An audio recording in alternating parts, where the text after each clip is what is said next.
이사야 6장 1절부터 13절의 말씀 한 절씩 교도하도록 하겠습니다. 이사야서 6장 1절부터 13절의 말씀 한 절씩 교도합니다. 제가 먼저 읽겠습니다. 우시야 왕의 죽던 해에 내가 본즉 주께서 높이 들린 보좌에 앉으셨는데 그 옷자락은 성전에 가득하였고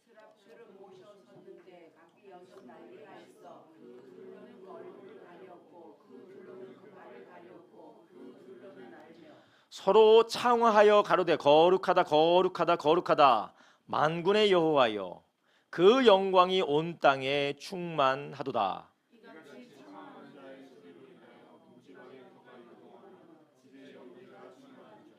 그때 내가 말하되 화로다 나여 망하게 되었도다. 나는 입술이 부정한 사람이요 입술이 부정한 백성 중에 거하면서 만군의 여호와이신 왕을 배웠음이로다.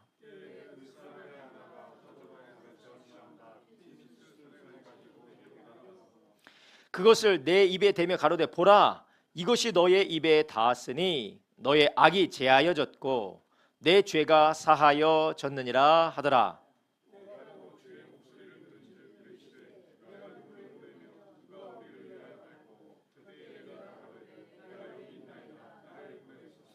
여호와께서 가라사대 가서 이 백성에게 이르기를 너희가 듣기는 들어도 깨닫지 못할 것이요 보기는 보아도 알지 못하리라 하여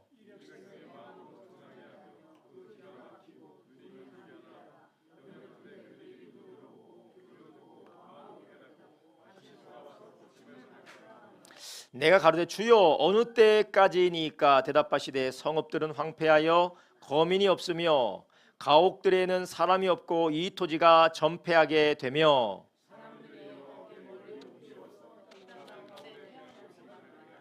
함께 있습니다. 그 중에 10분의 1이 오히려 남아 있을지라도 이것도 산피운 바 될 것이나 밤나무 상수리나무가 배임을 당하여도 그 그루터기는 남아 있는 것 같이 거룩한 씨가 이 땅의 그루터기니라. 아멘. 오늘 우리가 함께 읽은 성경 말씀 이사야 6장 1절에서부터 13절의 말씀을 중심으로 누가 우리를 위하여 갈까? 누가 우리를 위하여 갈까라는 제목으로 함께 은혜를 나누려고 합니다. 우리는 계속해서 우리 교회의 사명 선언문에 하나하나씩 한 주제 한 주제씩 우리가 주제를 잡아서 우리가 계속해서 말씀을 주일마다 나누고 있습니다. 지난주에는 다음 세대에 대한 말씀이었고요. 이번에는 선교와 사명에 대한 말씀을 우리가 함께 나누려고 합니다. 한번 우리 교회 사명 선언문 한번 읽어볼까요? 시작. 우리는 성령의 능력으로 복음을 살아내고 제자를 세우며 다음 세대를 일으켜 세계 선교를 이룬다. 할렐루야. 이제 우리가 다음 세대를 일으킬 뿐만 아니라 제가 여기서 하나 좀 추가해야 되는 게 민족 복음화와 세계 선교를 이룬다라고 그게 해야 되는 게 맞는 것 같아요. 그래서 우리는 세계 선교를 이룬다라는 우리 사명 선언문을 가지고 있는데요. 오늘은 세계 선교에 대해서 이 복음 증거와 제자 삼는 사역, 세계 선교에 대해서 우리 함께 나누려고 합니다.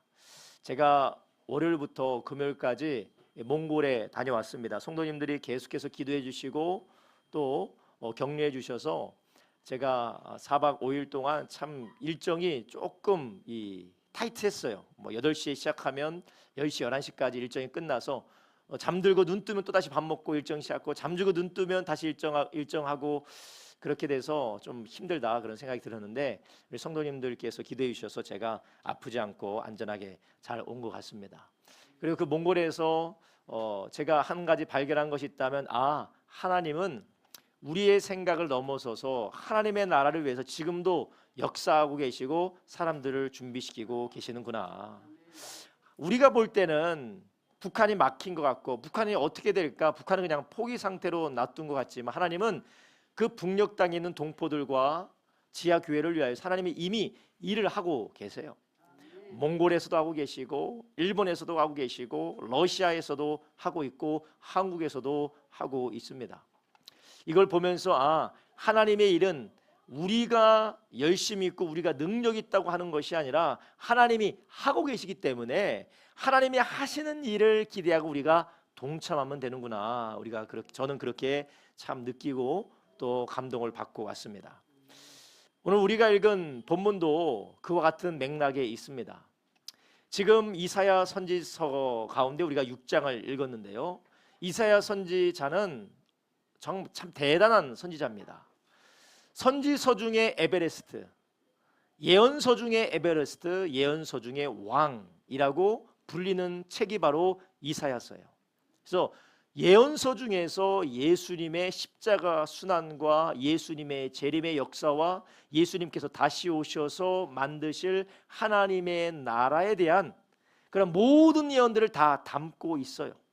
그뿐만 아니라 이 책이 얼마나 화려하고 웅장하고 탁월하게 쓰여졌던지 예언서 중에 왕이다, 예언서 중에 황태자다라고 할 만큼 잘 쓰여진 책이 이사야 선지서, 이사야서입니다. 근데 이 이사야 선지서는 누가 썼을까요? 맞죠? 이사야가 썼죠. 이사야라는 사람이 썼어요. 근데 이사야 선지자가 오늘 우리가 읽은 본문에서 하나님의 영광을 보는 환상을 봅니다. 그가 눈으로 보는 것이 아니라, 물리적인 눈으로 보는 것이 아니라 영적인 눈이 열려져서 하나님의 영광이 얼마나 광대하고 위대하고 하나님이 어떻게 다스리고 계시는지를 그가 깨닫게 돼요. 근데 그 전에 어떤 일이 있었냐면 오늘 본문 1절에 뭐라고 합니까? 1절에 이렇게 이야기하죠. 우시아의 왕이 죽던 해라라고 말합니다. 이 이스라엘, 이 유다의 우시아 왕은 어마어마한 왕입니다. 거의 50년 동안 왕좌에 앉아서 통치했던 성군이었고, 그리고 나라를 부강하게 했던 대단한 왕이었어요. 근데 이 대단했던 이 왕이 50년 동안 다스렸을 때 유다가 얼마나 강성했을까요? 유다가 강성해서 다른 나라로부터 침입받을 것을 두려워하지도 않고 산업과 군사와 경제와 이 사회 문화가 엄청나게 꽃피웠던 때가 바로 우시아 왕의 때였습니다. 그래서 이스라엘의 유다의 국력이 절정에 이르렀을 때가 바로 우시아 왕 때였어요. 그런데 이사야가 언제 환상을 보냐면요, 우시아 왕이 죽던 해예요. 근데 우시아 왕이 얼마나 대단한 왕이었냐면 이 왕이 다스리던 나라가 어떤 이방인도 틈타지 못하고 엿보지 못하는 강력한 군대를 가지고 사람들로부터 명성을 얻었던 왕이라는 것이죠. 근데 그 왕이 죽었으니 이사야는 얼마나 절망했겠습니까? 하나님이 우리나라를 지켜주셔야 되는데, 우리나라와 함께 계실 때 이 왕을 통하여서 지켜주셨는데 이제 이 나라의 운명은 어떻게 될까라고 낙심했을 때 그가 하나님의 환상을 보게 되는 것입니다. 이제는 나라가 점점 더 쇠락해지겠구나, 이제 이 나라를 어찌할 거라는 근심하고 있었던 차에 하나님께서 그의 눈을 열어주셔서 하나님이 지금도 다스리고 계시다는 것을 보여주셨기 때문에 그렇습니다. 역대하 26장 11절부터 16절에는 이 우시아 왕의 때에 얼마나 강대했는지 말하는데 한번 읽어볼까요? 우시아에게서 또 싸우는 군사가 있으니 서기관 여이엘과 영장 마세야의 조사한 수요대로 왕의 장관 하나냐의 수하에 속하여 떼를 지어 나가서 싸우는지라. 족장의 총수가 2600명이니 모두 큰 용사요, 그 수하의 군대가 30만 7500명이라 건장하고 싸움에 능하여 왕을 도와 대적을 치는 자며, 우시아가 그 온 군대를 위하여 방패와 창과 투구와 갑옷과 활과 물맷돌을 예비하고 또 예루살렘에서 공교한 공장으로 기계를 장착하여 망대와 성곽에 두어 살과 큰 돌을 바라게 하였으니 그 이름이 원망에 퍼짐은 기이한 도심을 얻어 강성하여 칩니더라. 저가 강성하여짐에 그 마음이 교만하여 악을 행하여 그 하나님 여호와께 범죄하되 곧 하나님의 전에 들어가서 향단에 분향하려 한지라. 아멘. 이렇게 강하고 강대해진 유다의 왕 우시아가 너무 그의 힘과 그의 이 왕권이 강력해지자 교만해졌다는 거예요. 그 교만해져서 어떤 일을 행했다는 거예요? 여호와의 전에 들어가서 향단에 분향하려 했다는 거예요. 향단에 분향하는 사람 누구만 할 수 있습니까? 제사장만 할 수 있어요. 그런데 왕이 너무나도 권세가 드세니까, 너무나도 위대하고 사람들로 칭송을 받으니까 자기가 교만해져서 내가 여호와 향단에 내가 해야겠다. 그 결과 어떻게 됐습니까? 오늘 본문은 읽지 않았지만 하나님께서 그에게 나병을 주셨어요. 하나님이 그에게 한생병을 주어서 그가 하나님 앞에 예비하지도 못하고 평생에 남은 평생에 그는 다른데 감금되어 있다가 죽음을 맞이하는 거예요. 그 시간 동안 교만해져서 그가 감금되어져 있어서 죽어가는 그 시간 동안 나라의 국령이 점점점 쇠락해지고 이사야는 얼마나 근심과 걱정이 많았을까요? 그런데 결국은 우시야 왕이 죽은 그 해에 하나님께서 어떻게 하셨나요? 이사야의 눈을 열어서 왕은 죽었지만, 강대한 왕국을 이뤘던 그 위대한 왕은 죽었지만 하나님은 보호자에서 영원토록 다스리고 계시다라는 걸 본 것이었어요.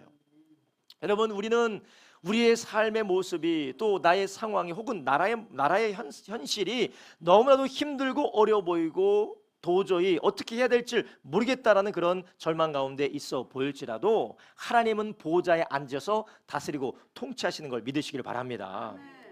그래서 우시야의 죽던 해에 이사야가 본 것이 무엇입니까? 주께 1절에 이렇게 말하죠. 주께서 높이 돌린 보호자에 앉으셨는데 그 옷자락은 성전에 가득하였고 2절에는 천사들이 주님을 찬양하고 있었다라는 거예요. 거룩하다 하면서 하나님을 찬양하고 있었다라는 거예요.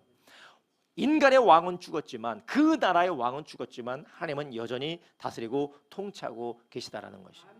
여러분, 우리의 마음이 무너지고 우리의 삶의 기반이 무너지고 우리의 소망이 끊어지는 것 같은 일이 벌어진다 할지라도 여러분, 낙심하고 절망하지 마시기 바랍니다. 하나님은 그런 상황 가운데서 여전히 역사하시고 통치하고 다스리는 줄 아시기 바랍니다. 수많은 왕들이, 수많은 제국들이, 수많은 황제들이 영원히 살 것처럼, 영원히 다스릴 것처럼 이 땅에 살았지만 다 죽고 그 나라도 제국도 다 멸망했습니다. 그러나 한 분, 세상과 만물을 창조하시고 다스리고 통치하시는 그분은 지금도 왕으로서 다스리고 통치하는 줄 아시기 바랍니다. 감사한 것은 그분이 우리의 하나님이고 우리의 왕이시고 우리의 아버지시라는 것이에요. 이사야 선지자는 그것을 보고 하나님 앞에 감사할 뿐만 아니라 이제 내가 무엇을 위해서 살아야 될지를 그가 깨닫고 선지자로서의 사명을 시작하게 됩니다. 원래 이사야 선지자는 이런 예언 활동을 하는 선지자가 아니었어요. 그는 왕족 중에 한 사람이었고 또 왕궁의 선지자로서 왕족으로서 왕궁에서 조언을 하고 말씀을 가르치는 일을 했던 것이었어요. 그러니까 사람들에게 하나님의 말씀을 이른다라기보다는, 하나님의 말씀을 일러서 하나님의 기뻐하시는 길을 가르쳤다라기보다는 왕위와 왕권과 그리고 엘리트들과 귀족들이 듣기 좋은 말, 그들을 위한 말만 하는 그런, 어떻게 보면 어용 선지자와도 같았어요. 기득권 선지자와도 같았어요. 그런데 그가 왕이 죽고 나라가 휘청지는 때에 하나님의 영광을 보고 나서 자기가 정말로 해야 되는 일이 무엇인지, 진짜 내가 무엇을 위해 하나님 앞에 부름받은 사람인지 거기서 깨닫고 그는 평생에 예언 활동을 하다 나중에는 순교당하여 죽게 됩니다. 여러분, 우리도 이렇게 우리가 지금도 살아계셔서 역사하신 하나님을 바라보지 못하면 우리는 하나님은 우리에게 주신 것 가지고, 하나님은 우리에게 허락하신 것, 하나님은 우리에게 주신 은혜와 축복을 가지고 우리는 이 땅의 욕심과 탐욕과 이 세상의 일을 위해서 살아갈 수가 있습니다. 그러나 이 이사야 선지자가 왕궁 선지자로서 왕의 총애를 받고 왕궁에서 아주 화려하고 넉넉하고 풍요롭게 지내는 그 삶을 내려놓고 핍박받을 당할 수도 있고 사람들로부터 이 괴로움을 당할 수 있음에도 불구하고 왕궁을 나가서 하나님의 말씀을 예언하는 그런 예언자로 살 수 있었던 이유가 무엇입니까? 그가 바로 하나님의 영광을 보았기 때문에 그렇습니다. 그는 왕궁의 영광, 왕의 영광, 군사적이고 경제적인 영화가 전부인 줄 알았는데 그것이 진짜가 아니라 자기를 선지자로 부르시고 이 나라를 세우신 여호와 하나님의 영광을 보는 순간 그가 무엇을 해야 될지 그는 깨닫고 선지자로서의 사명을 시작하게 된 것이었습니다. 여러분, 우리가 하나님의 자녀로 거듭나게 된 것, 우리가 하나님의 나라의 상속자로 부름받아서 죄와 사망에서 구원받아 하나님의 자녀로서 우리가 거듭나게 된 이 놀라운 축복을 우리가 받은 줄로 믿습니다. 그러면 우리는 이 놀라운 축복을 받은 이 축복을 가지고, 하나님의 은혜를 가지고 우리는 무엇을 위해서 살아가고 있습니까? 우리 이 땅에서 이사야 선지자가 왕궁에서 잘 먹고 잘 살고 거기에서 어떻게 하면 이 나라가 강대국이 될 것이냐라는 거기에 골몰하면서 살았던 것처럼, 우리도 하나님의 자녀로서 하나님의 나라의 상속자로서 우리가 예수님 안에서 거듭났음에도 불구하고 어떻게 잘 먹을까, 어떻게 잘 살까, 어떻게 하면 부자 될까, 어떻게 하면 내가 기득권이 돼서 내가 편안하게 살까, 거기에만 우리의 생각과 마음이 집중되어져 있지 않습니까? 그런데 이사야 선지자는 하나님의 영광을 보고 하나님의 음성을 듣고 진짜 내가 추구하고 바라보고 내가 가야 될 길이 무엇인지 깨닫고 이사야 선지자는 그때부터 예언 활동을 시작했어요.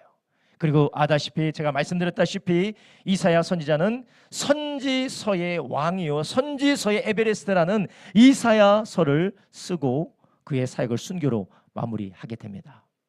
여러분, 바라보기는 우리 모든 성도님들도 하나님이 우리를 이 땅에 보내실 뿐만 아니라 이 땅에서 예수님 믿지 않고 영원히 멸망하는 지옥이 아니라 예수님 믿고 영원한 하나님의 나라로 사단을 상속받을 하나님의 자녀로, 하나님의 상속자로 우리를 구원하신 그 은혜를 받은 자로서 하나님 우리를 어디로 부르셨는지 어디로 가게 하시는지를 알고 나가기를 예수님의 이름으로 축원합니다. 그렇다면 우리는 이 이사야처럼 하나님이 우리를 부르신 그 자리에 우리를 가게 하시는 그 모습으로 살기 위해서는 우리가 어떻게 해야 될까요? 첫 번째로 하나님의 나라의 영광을 바라봐야 된다는 것이요. 한번 따라합니다. 하나님 나라의 영광을 바라봐야 합니다. 네. 하나님 나라의 영광을 바라봐야 된다는 것이요. 이사야 선지자가 그는 왕궁의 선지자라고 말씀드렸죠. 그는 왕궁 안에서 부족할 것이 없이 우시야 왕으로 인하여서 국력의 최절정에 이르렀던 이스라엘의 영화를 그는 직접 맛보고 누렸던 사람이었습니다.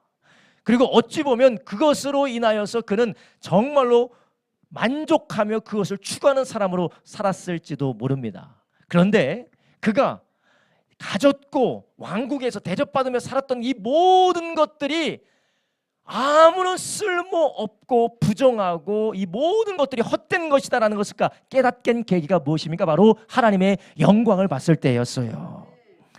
그래서 그가 성전에 들어가서 하나님께서 보좌에 앉으셔서 천사들로부터 찬양을 받고 있는 그 하나님의 나라의 영광을 보니 그는 깨닫게 되는 것이에요. 하나님의 백성으로서 이스라엘 백성들이 하나님의 백성으로 부름받은 것은 이 땅에서 큰 왕국 이루고 많이 재물을 쌓아놓고 부유하게 사는 것이 아니라 이 하나님의 영광을 바라보면서 그것을 기뻐하며 살도록 부르신 것이구나. 그런 거기서 깨닫게 된 것이었습니다. 여러분, 우리도 이 땅에서 우리가 예수님 믿고 하나님의 자녀로서 부름받은 것은 우리가 이 땅에서 어떻게 하면 집을 넓히고 어떻게 해서 차를 바꾸고 어떻게 하면 내가 더 많은 돈을 가지고 행복하고 즐겁게 살아갈 것이냐라는 이 세상의 삶의 목적을 두는 것이 아니라 다가올 하나님의 나라에 대한, 주님 주실 하나님의 나라에 대한 그 영광을 소망하며 살게 하기 위해서 우리를 부른 줄 아시기 바랍니다. 그렇기 때문에 하나님께서는 우리를 구원하실 때에 이 세상을 상속받게 하기 위해서 우리를 부르신 것이 아니에요. 우리가 예수님을 믿는다라는 것은 이 땅에서 부자되고 성공하고 잘나가고 행복하게 살기 위해서 부름받은 것이 아닙니다. 먼저는 이 땅에서는 행복이 없습니다. 이 땅에서는 하나님이 주시는 진정한 기쁨이 없어. 이 땅에서 누릴 수가 없습니다. 이 세상의 끝은 무엇입니까? 사망입니다. 이 세상의 끝은 사망이에요. 하나님께서 우리에게 더 좋은 것 주기를 원하시기 때문에 사도 요한을 통하여서 우리에게 뭐라고 말씀하십니까? 요한 1서 2장 15절부터 17절 이렇게 말씀하십니다. 이 세상이나 세상에 있는 것들을 사랑하지 말라. 누구든지 세상을 사랑하면 아버지의 사랑이 그 속에 있지 아니하니 이는 세상에 있는 모든 것이 육신의 정욕과 안목의 정욕과 이생의 자랑이니 다 아버지께로 쫓아온 것이 아니요 세상으로 쫓아온 것이라. 17절 이 세상도 그 정욕도 지나가되 오직 하나님의 뜻을 행하는 이는 영원히 거하느니라. 아멘. 이 세상은 다 사라진다라는 것이에요. 이 모든 것은 사라지고 모든 것은 없어지고 심지어는 하나님의 사랑이 이 세상에는 거하지 않는다라는 것입니다. 하나님의 사랑이 이 세상에 거하지 않는다는 것은 하나님은 우리를 어디로 인도하신다는 것이요, 이 땅을 넘어 이 땅을 끝내고 주님께서 새 하늘과 새 땅으로 변화시킬 그 영원한 하나님의 나라로 우리를 인도하기를 원하신다라는 것입니다. 그렇기 때문에 우리 주님께서는 이 세상에서 세상 가짜 영광에, 이 세상의 가짜 영광에 취하여서 거기에 사로잡혀 사는 것이 아니라 거기서 빠져나와서 하나님의 뜻을 따라 영원한 그 나라를 바라보며 살게 한다는 것이에요. 여러분, 우리가 그렇게 살기 위해서는 어떻게 해야 되겠습니까? 먼저는 그 나라의 영광을 바라봐야 된다는 것이에요. 하나님의 나라의 영광을 바라봐야 된다는 것입니다. 사도 바울도 우리가 살아가고 있는 이 세상의 모습에 대해서 이렇게 이야기합니다. 사도 바울이 고린도후서 4장 16절부터 18절에 뭐라고 말씀합니까? 그러므로 우리가 낙심하지 아니하노니 겉사람은 후패하나 우리의 속은 날로 날로 새롭도다. 아멘. 여러분, 우리의 겉사람은 어떻습니까? 계속해서 후패해지는 것이에요. 여러분, 여기에서 20대하고 10대하고 뭐 20대, 30대 정도는 괜찮아요. 그런데 40대, 50대, 60대, 70대, 80대로 넘어가면 넘어갈수록 어떻게 됩니까? 얼굴이 펴지는 게 아니라 점점 이렇게 쭈글쭈글해집니다. 다들 예전엔 다 한미모 하셨던 분들이잖아요. 그렇죠? 한미모 하셨고 한외모 하셨던 분들이요 다. 그런데 60대, 70대, 80대 되면서 다 이게 후패지는 것입니다. 그런데 하나님께서는 우리에게 말씀하시고 우리의 속사람은 어떻다고요? 날로 날로 새로워진다라는 것이에요. 여러분, 우리가 하나님의 나라를 바라보면서 그 나라를 바라보며 살아가는 우리의 진정한 정체성, 하나님의 자녀로서의 우리의 진정한 정체성은 겉모습은 점점 더 후패해지지만 속사람은 주 안에서 더욱더 아름답고 강건해지고 있는 줄 아시기 바랍니다. 그리고 18절 이렇게 말합니다. 우리의 돌아보는 것은 보이는 것이 아니고 보이지 않는 것이니 보이는 것은 잠깐이요 보이지 않는 것은 영원함이니라. 아멘. 할렐루야. 그래서 우리의 눈이 이 세상의 거짓된 영광과 거짓된 이 풍요로움과 환상에 우리의 마음을 빼앗기지 않고 우리가 영원한 하나님의 나라를 우리가 바라보게 될 때 내가 진정으로 해야 될 일, 나를 불러주신 그 일에 우리가 붙들려 나갈 수가 있다는 것이에요.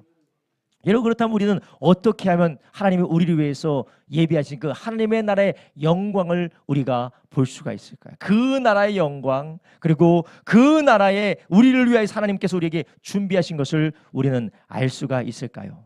성경은 우리에게 뭐라고 말씀하시냐면요, 예수 그리스도는 보이지 아니하는 하나님의 형상이라고 말씀하셨어요.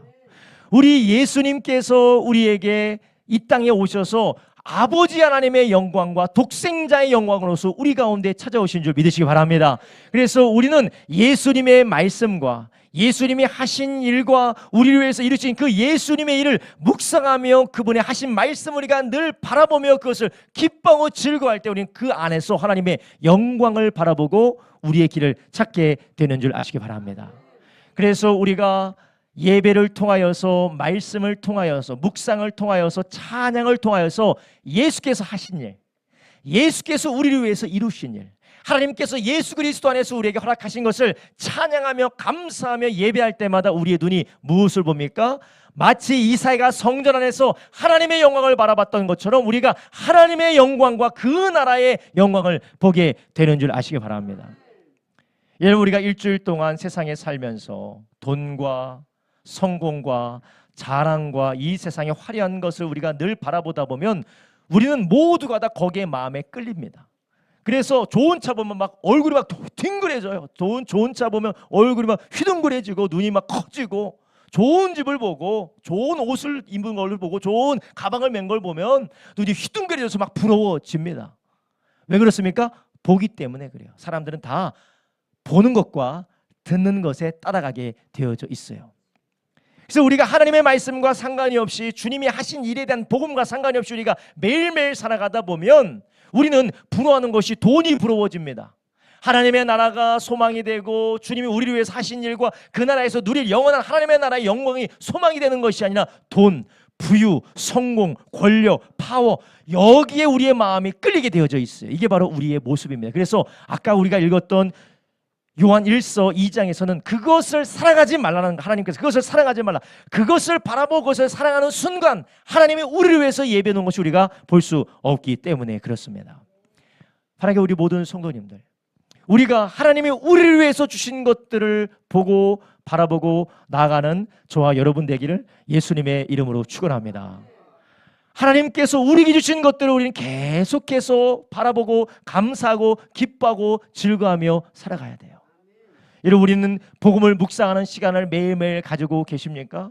우리가 날마다 하나님께서 나를 위해서 하신 일들, 그 일에 감사하며 그 일에 기뻐하며 그분을 찬양하며 예배하는 시간을 가지고 계십니까? 아니면 나는 남들은 있는데 왜 나는 없어? 저 사람은 되는데 왜 나는 안 돼? 왜 나는 이거밖에 안 돼? 늘 불평하고 원망하며 괴로워하는 삶을 살아가고 계십니까? 오늘 우리 아이들이 암송한 마태복음 6장 33절의 말씀이 진리인 줄 믿으시기 바랍니다. 먼저 그의 나라와 그의 의를 구하라. 그리하면 모든 일에 더하시리라. 성도님들을 보면요, 저도 저의 삶도 그렇고 이 목회 할 때 그 목회 임상적으로 볼 때 늘 주님 은혜에 감사하고 기뻐하고 즐거워하는 사람에게는 하나님이 더 부어주세요. 그런데 나는 이게 없어, 나는 저게 없어. 물론 절대적으로 부유해 보이고 절대적으로 뭔가 있어 보이지만 나는 이게 없어, 저게 없어, 저게 없어라고 감사하지 않는 사람은 하나님 주신 것을 누리지 못해요. 풍성히 채워주는 것을 경험하지 못합니다. 매일 괴롭습니다. 그래서 뭐라 합니까? 하나님의 사랑이 거기 안에 거하지 않는다.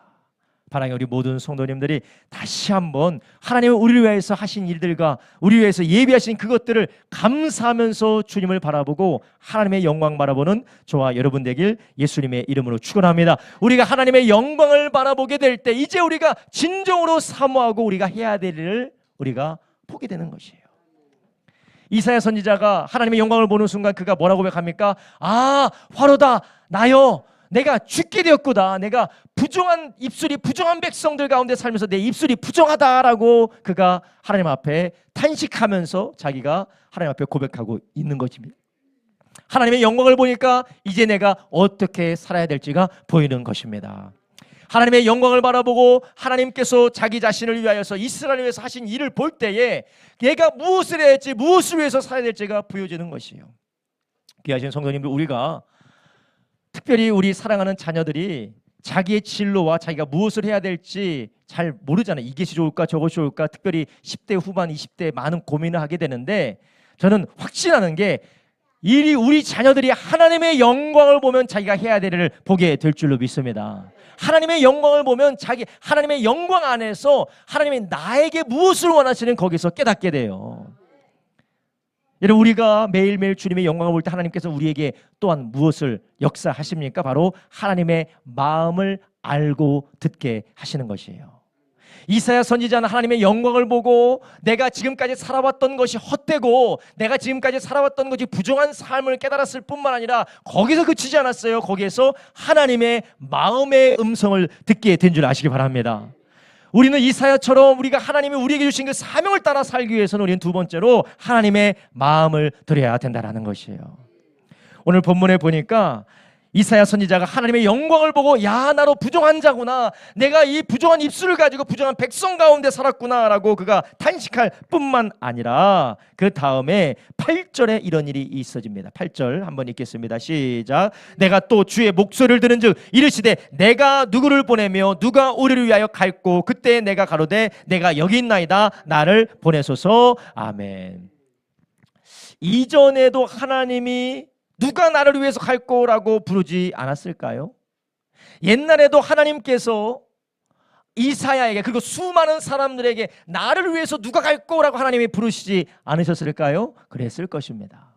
그런데 이사야 선지자는 그가 바라보고 있는 것이 하나님의 영광이 아니라 사람의 영광이었고 다른 나라 이웃 나라의 영광이었기 때문에, 물질적인 영광이었기 때문에 그는 그분의 음성을, 하나님의 음성을 듣지 못하고 있었던 것이었어요.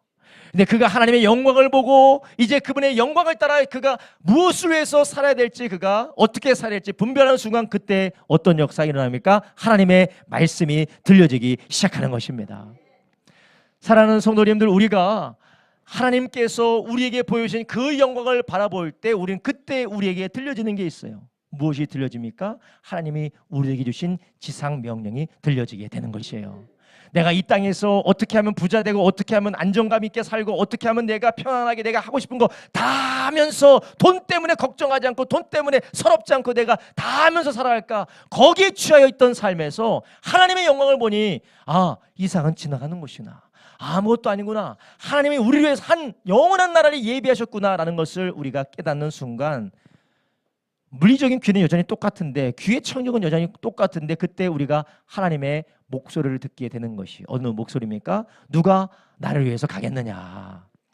마가복음 16장 15절부터 16절 이렇게 말씀하시오. 또 가라사대 너희는 온 천하에 다니며 만민에게 복음을 전파하라. 믿고 침대 맞는 사람은 구원을 얻을 것이요 믿지 않는 사람에게는 정죄를 받으리라. 아멘. 이 음성이 우리에게 들려지게 되는 것이요. 이전에는 그냥 성경에 읽다가 지나치는 말씀이었습니다. 그냥 목사님이나 선교사님이나 그냥 강조해서 하는 말인 줄 알았습니다. 그러나 하나님의 영광을 볼 때에 이 땅에는 소망이 없고 영원한 하나님의 나라를 위해서 내가 살아야 된다는 것을 우리가 깨닫는 순간 그 말씀이 우리 가운데 크게 들려지고 우리의 마음에 박히게 된다는 것입니다. 사랑하는 성도님들, 우리의 삶에 남는 것은 아무것도 없습니다. 여러분의 삶에 무엇이 남을까요? 자녀가 남을까요? 여러분의 삶에 재물이 남을까요? 집이 남을까요? 여러분이 가지고 있는 재물과 집과 그리고 모든 명성과 여러분이 가지고 있던 모든 이루어놨던 업적들이 세상에 남아지게 될까요? 그렇지 않습니다. 우리는 다 하나님 앞에 벌거벗은 자처럼 서게 될 줄 아시기 바랍니다. 이 세상이 끝나면 우리는 모든 것을 내려놓고 하나님께로 가요. 그런데 남는 게 하나 있어요. 뭐 있습니까? 우리가 하나님 말씀대로 순종한 것, 우리가 이 땅에서 잃어버린 영혼을 구원하여 제자 삼는 사명을 위하여 살았던 그것만 남는 줄 아시기 바랍니다. 이 세상의 모든 것은 다 불타 없어집니다. 우리가 이룬 것, 우리가 성취한 모든 것은 다 사라집니다. 그러나 딱 하나 남는 게 있어요. 사람만 남아요. 우리가 전도한 사람.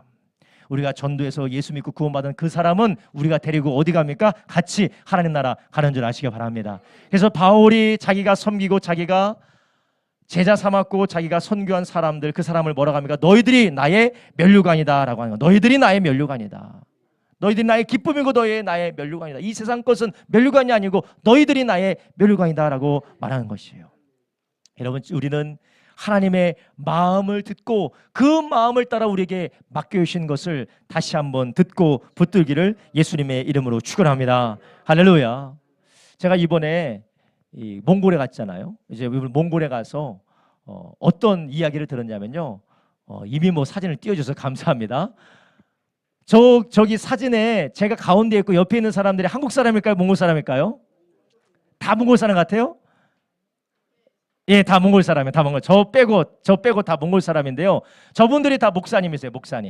목사님들이신데 저 목사님들이 수개월 전부터 한국어를 배우고 있어요. 한국 선교사님과 함께 한국어를 배우고 있어요. 근데 배우는 이유가 있어요. 뭐냐면 북한에 가서 복음을 전하려고. 북한에 가서 복음을 전하고 또 북한 사람들이 몽골로 노동하러 오고 몽골로 일하러 오면 그들에게 복음 전하려고 북한 사람들에게 복음 전하려고 지금 한국어를 배우고 있어요. 그리고 지금 여기에는 나오지 않지만 어떤 목사님은 북한 사람들이 몽골에서 노동하고 있을 때, 해외 노동하고 있을 때 그 사람들에게 복음 전하고 그 마음이 더 뜨거워져서 핵 문제 때문에 철수해서 북한으로 돌아가게 된 그 시기에 그 사람들 찾아가서 복음 전하려다가 북한 보위부에게 독침 공격을 맞아서 죽으시기도 하셨어요. 그런 분도 계세요.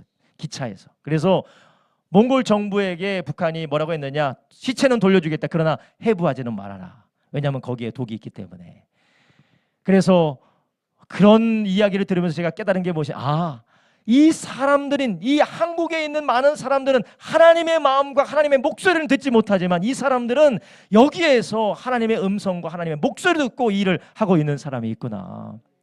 여러분, 우리 안에 이런 하나님의 영광을 볼 뿐만 아니라 하나님의 목소리를 듣는 저와 여러분 되기를 주님의 이름으로 축원합니다. 하나님께서 이사에게 뭐라고 하셨어요? 누가 나를 위해서 갈까? 누가 나를 위해서 갈까? 여러분, 오늘이 우리가 지상명령 주일로 하나님 앞에 드립니다. 지상명령, 주님이 주신 명령이 무엇입니까?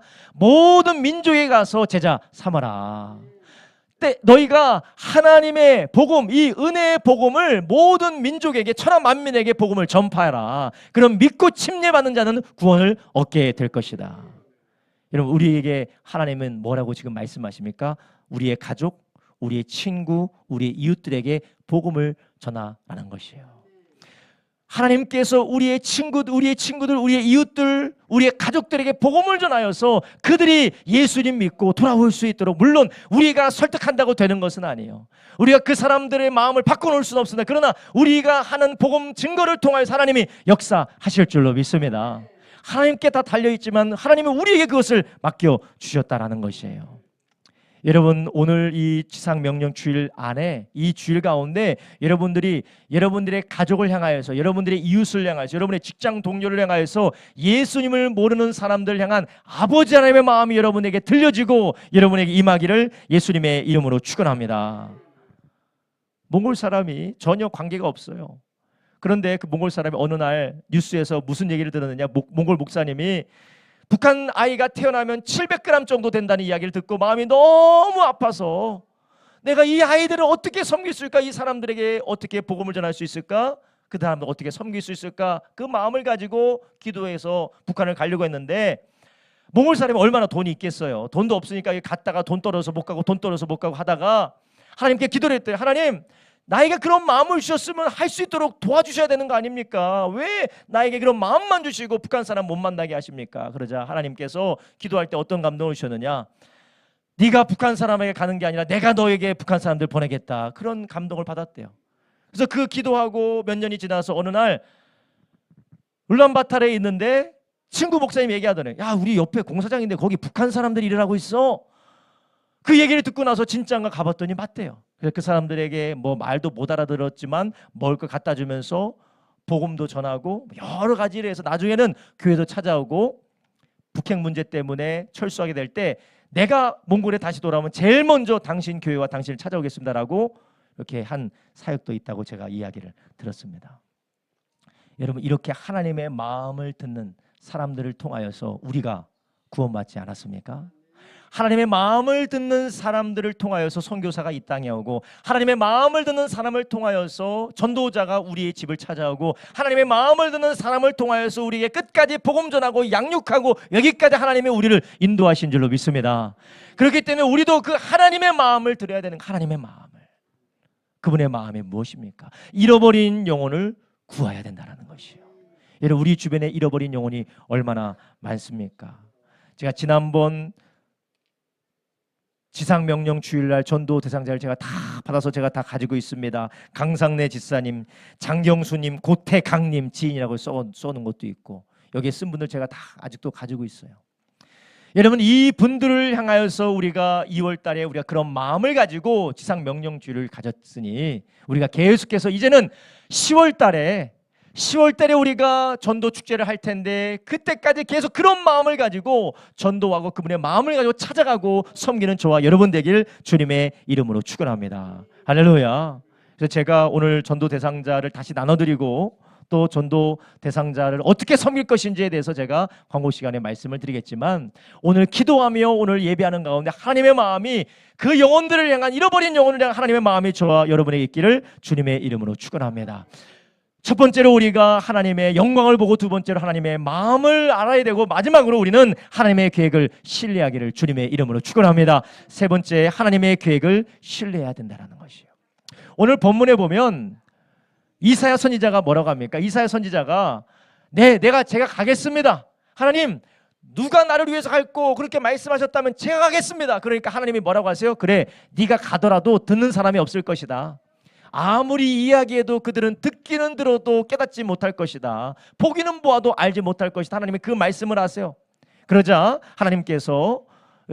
이사야가 그래도 제가 가겠습니다. 그렇지만 언제까지 이런 일이 있겠습니까? 언제까지 제가 아무리 이야기해도 듣지 않겠습니까? 그러자 하나님이 뭐라고 하십니까? 오늘 본문에 11절부터 13절 읽겠습니다. 시작. 내가 가로되 주여 어느 때까지니까? 대답하시되 성읍들은 황폐하며 거민이 없으며 가옥들에는 사람이 없고 이 토지가 전폐하게 되며 사람들이 여호와께 멀리 옮기어서 이 땅 가운데 피한 곳이 많을 때까지니이다. 13절. 그중에 10분의 1이 오히려 남아있을지라도 이것도 삼키움 받을 것이나 밤나무 상수리나무가 배임을 당하여도 그 그루터기는 남아있는 것 같이 거룩한 씨가 이 땅에 그루터기니라. 아멘.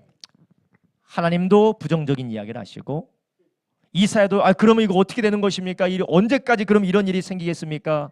라고 하자 하나님은 또 더 부정적인 얘기를 하시는 거예요. 이 땅과 성읍이 황폐해지고 10분의 1 남아있는 것도 많이 남아있을 정도로 있을지다 할지라도 그것도 삼키워질 것이다. 그러나 13절 마지막에 뭐라고 하십니까? 그러나 밤나무 상수리나무가 배임을 당하여도 그 그루터기는 남아있는 것 같이 거룩한 씨가 이 땅에 그루터기니라. 아멘. 네가 가면 아무도 듣지 않을 거야. 그렇지만 네가 가서 전한다 할지라도 아무도 듣지 않고 결국은 이 땅이 멸망하겠지만, 그러나 네가 전하는 것을 통하여서 이 땅에 남아있는 그루터기나에서 다시 그 나무가 살아나게 된다라는 것이에요. 하나님이 너를 통해서 하는 일이 아무런 결과가 없는 것처럼 보일지라도 하나님의 그 일을 통하여서 하나님은 일을 이루어 가시겠다라는 것이에요.